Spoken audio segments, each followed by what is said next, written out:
नमस्कार, मैं दीपक सिंह और इस समय हम हैं माधवपुर पाठक में हनुमान मंदिर के पास और हमारे साथ में यहाँ के जो गुरु हैं, बाबा हैं, साथ में हैं। ये अपना परिचय बताएंगे।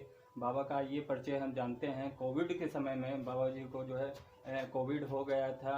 बाबा जी कैसे बचे, उनका कैसे ट्रीटमेंट हुआ गया, आज बाबा से हम जानते हैं, चर्चा करते हैं इस विषय पे।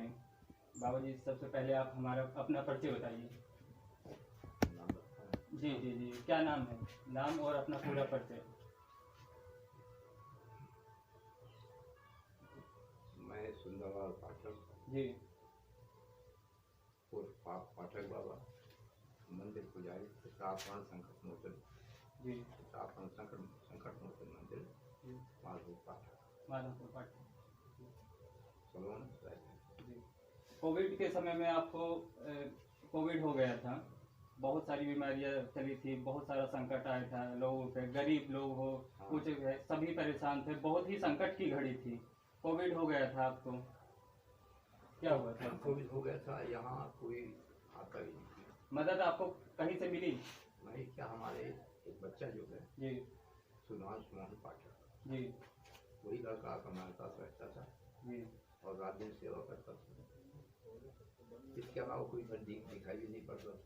1 महीने 8 दिन जो है उसने हमारे बगल में बैठ करके नाक खून सब निकाला, सब सेवा किया और करते करते यहाँ तक कि सब हमारे जितने हितैषी थे वो भी छोड़ दिए।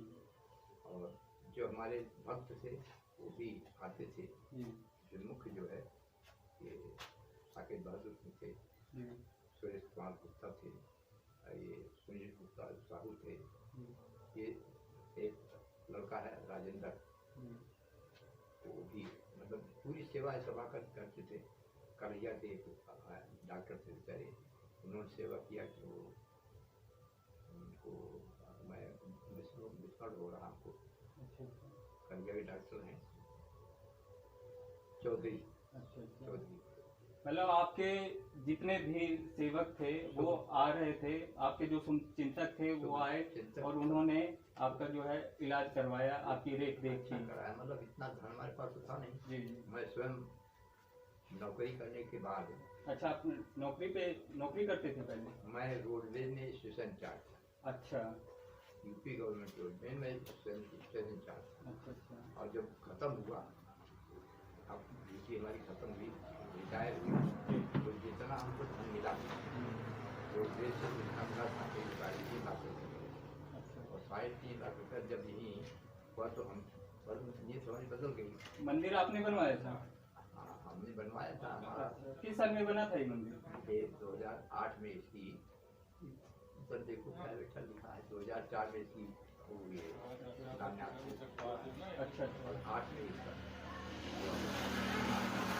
2004 में जैसा कि जो है बाबा जी ने बताया कि कोविड के समय में इनके जितने भी जो भक्त थे, शुभ चिंतक थे, उन्होंने बाबा जी की आके मदद की। साथ में इनके जो सेवक हैं सुनील कुमार साहू जी, जैसा कि आप देखते हैं हमारे इंटरव्यू में, सुनील जी जो है बढ़ चढ़ के समाज सेवी हैं। और हम आपको बता दें कि सुनील जी जो है व्यापार मंडल के सलवन के तहसील प्रभारी हैं और ये एक समाज सेवी भी हैं और ये समाज के कामों में बढ़ चढ़ के हिस्सा लेते हैं। और हमारे साथ में इस समय सुनील साहू जी मौजूद हैं। आइए हम उनसे बातें करते हैं और आपको अपने बारे में वो बताएंगे। आइए हम पूरी कहानी सुनील जी से जानते हैं। सुनील सिंह की कहानी, सुनील जी की जुबानी। सुनील सर, आइए आप सामने।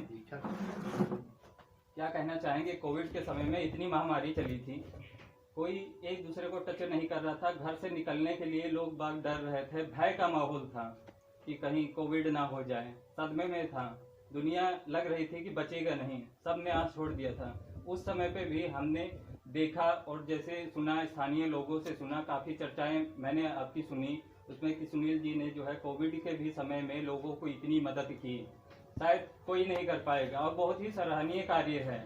मैं अपने चैनल के माध्यम से मैं ये खुद कहना चाहूँगा कि ऐसा कार्य अगर कोई इंसान कर रहा है, बढ़ चढ़ के आना चाहिए। बहुत ही नेक है, क्योंकि हमारे बड़े बुजुर्गों ने कहा है कि खाली हाथ आए हैं, खाली हाथ जाएंगे, सब कुछ यहीं का यहीं रह जाएगा, कुछ साथ नहीं जाएगा। तो उसकी एक ये मिसाल है।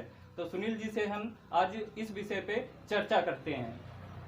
नमस्कार भैया। कोविड समय मैंने जो देखा कि लोग आदमी भयभीत है, अपने सगे संबंधी को नहीं का नाम छू रहा है, बाहर घर के नहीं निकल रहा है, एक भय का वातावरण था। तो मेरे अंदर से एक आत्मा ने कहा कि हर डर के आगे जीत है। जब मैंने सुना कि लोग अपने पिता को मुखाग्नि नहीं दे रहे हैं, अपने भाई को नहीं छू रहे हैं, अपनी पत्नी को नहीं छू रहे हैं, अपने बच्चे को नहीं छू रहे हैं, कहीं जेसीबी से कोई उठा रहा है, कहीं दूर से ही आदमी सत्कार कर दे रहा, फेंकवा दे रहा, गड्ढों में दफन कर दे रहा, तब मेरी आत्मा करा उठी मानवता के प्रति।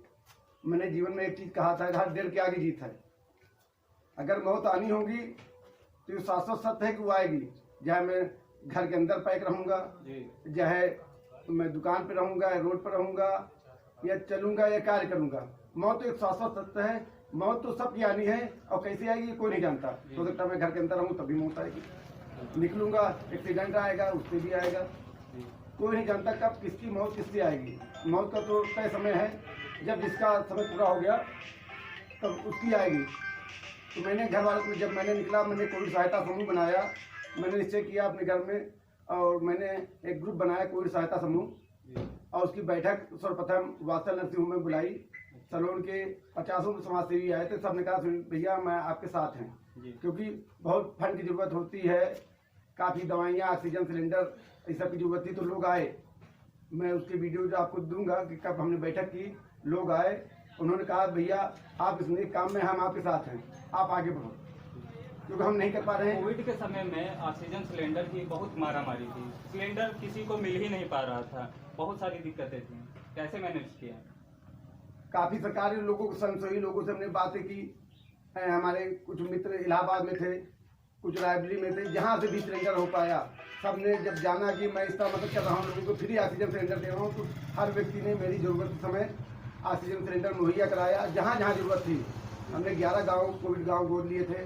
11 गाँव में temperature gun, pulse oximeter, sanitiser, दवाइयाँ, जहाँ भी जिसकी जरूरत थी हमने लगातार के दिए, ऑक्सीजन फ्री दिया।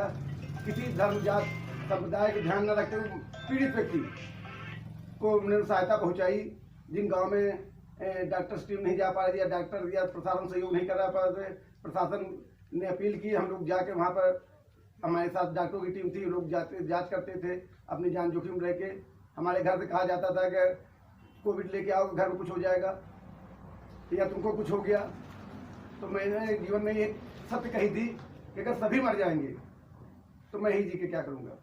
सही बात है। जैसे कि देखा आपने, सुनील जी ने कोरोना काल में कितनी लोगों की मदद की है, और सुनील जी का जो है एक स्कूल भी है जो 8th क्लास तक का है, बीपीएल पब्लिक स्कूल है, बीपीएल पब्लिक स्कूल है, भगवती प्रसाद छेदीलाल। अच्छा, ये सलवन में ये पढ़ता है। ये गरीब बच्चों को निःशुल्क शिक्षा भी देते हैं। क्या कहना चाहेंगे, किस वक्त के बच्चे आते हैं आपके?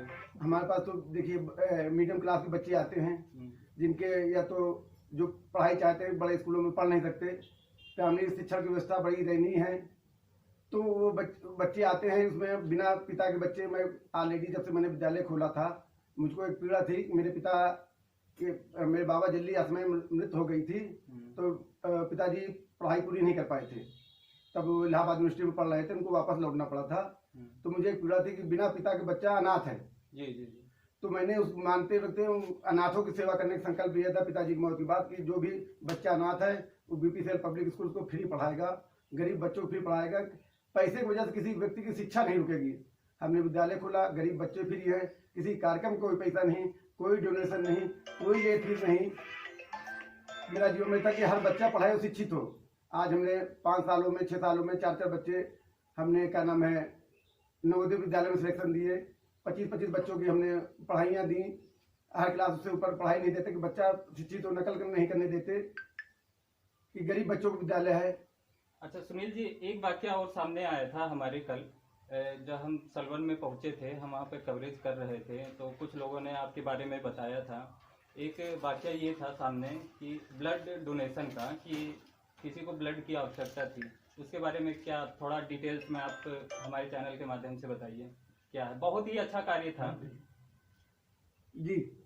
कल मैं माता महन मंदिर धाम है यहाँ पर, वहाँ पर कार सेवा करवा रहा हूँ। मंदिर गिर गया, रास्ते काफ़ी खराब थे। वहाँ पे व्यक्ति, जिसे लोग जानते हैं कि मेरे पास कोई सहायता समूह और इलाज लोगों को मैंने काफ़ी मदद कराता हूँ।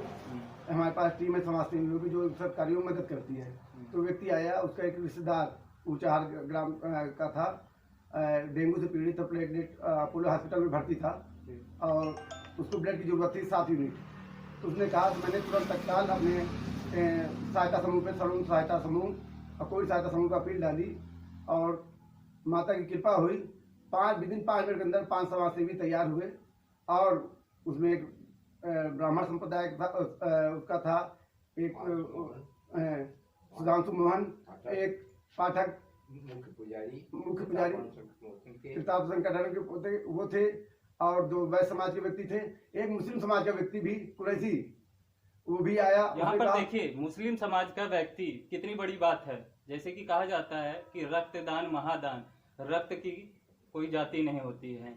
यहाँ पे देखिए मुस्लिम समाज के एक युवक ने हिंदू समाज के एक युवक को रक्तदान किया, कितनी बड़ी बात है। ये एक अपने आप में एक बहुत बड़ी मिसाल है। तो ये सब बच्चे तुरंत आए और लखनऊ गए, अपोलो हॉस्पिटल में उन्होंने रक्तदान किया और सकुशल आए। कल भाई साहब ने उनका इंटरव्यू भी लिया था। तो मतलब मैंने कहा रक्त की कोई जात नहीं होती, ना कोई हिंदू होता है, ना मुसलमान होता है, ना शेड्यूल कास्ट होता है, ना बैकवर्ड होता है, ना सवर्ण होता है। ये दिखाया कि रक्त कोई व्यक्ति किसी को देता है उसका रक्त है, सबका रक्त एक दूसरे में जाएगा। एक बैकवर्ड व्यक्ति को सवर्ण क्लास के व्यक्ति ने भी दिया, एक दूसरे संप्रदाय के मुस्लिम समुदाय के व्यक्ति ने दिया, एक वैश्य समुदाय दिया, मतलब हर व्यक्ति ने दिया। ये बहुत बड़ी मानवता की सेवा है। हर व्यक्ति को एक दूसरे के जात धर्म संप्रदाय से उठ के मदद करनी चाहिए। पीड़ित का कोई धर्म नहीं होता।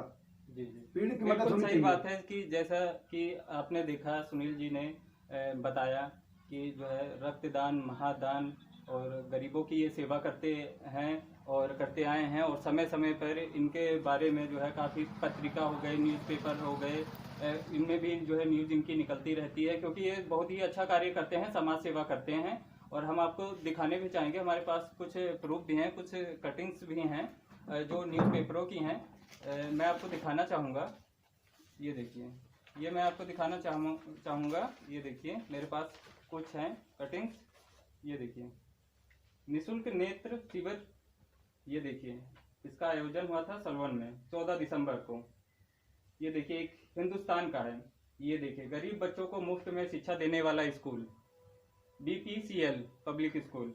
ये देखिए, और एक है निःशुल्क नेत्र शिविर का आयोजन। ये भी देखिए सामाजिक एकता के लिए बच्चों ने की पद यात्रा। इसमें देखिए इसमें हर वर्ग के बच्चे हैं, हिंदू मुस्लिम सभी वर्ग के बच्चों ने इसमें भाग लिया। ये भी देखिए दिवाली पर सारे मंदिर गुरुद्वारा मस्जिदों की सफाई करते हुए दिया जलाया और लोगों को सामाजिक एकता का संदेश। हमने दिवाली के पर्व पर हिंदू मुस्लिम और सभी जातियों को भाईचारे संदेश देते हुए चाहे गुरुद्वारा हो चाहे मस्जिद हो, मंदिर की सफाई करते हुए सारे बच्चों ने दिया जलाया और सभी को एकता का संदेश दिया। हमारा मानना है कि सभी धर्म बराबर हैं और सभी को एक दूसरे प्रेम और भाव से रहना चाहिए। इस हिंदुस्तान से नफरत खत्म करनी है, प्रेम भाईचारा बढ़ाना है, कि नफरत के लिए कोई जगह नहीं है। तो देखा जैसे कि सुनील जी ने बताया, और हम आपको अभी सलवन का एक माता जी का मंदिर है, वहाँ का भी जो है पूरा व्यू आपको हम दिखाएंगे कि सुनील जी ने वहाँ पर भी कैसे जो है बढ़ चढ़ के कार्य किया है। मंदिर पे क्या क्या कार्य किया है, सफाई को लेकर हो या मंदिर का निर्माण हो, जो भी कुछ है सब आज हम आपको उस मंदिर पर चल के एक्सक्लूसिव रिपोर्ट दिखाते हैं। बने रहिए हमारे साथ में।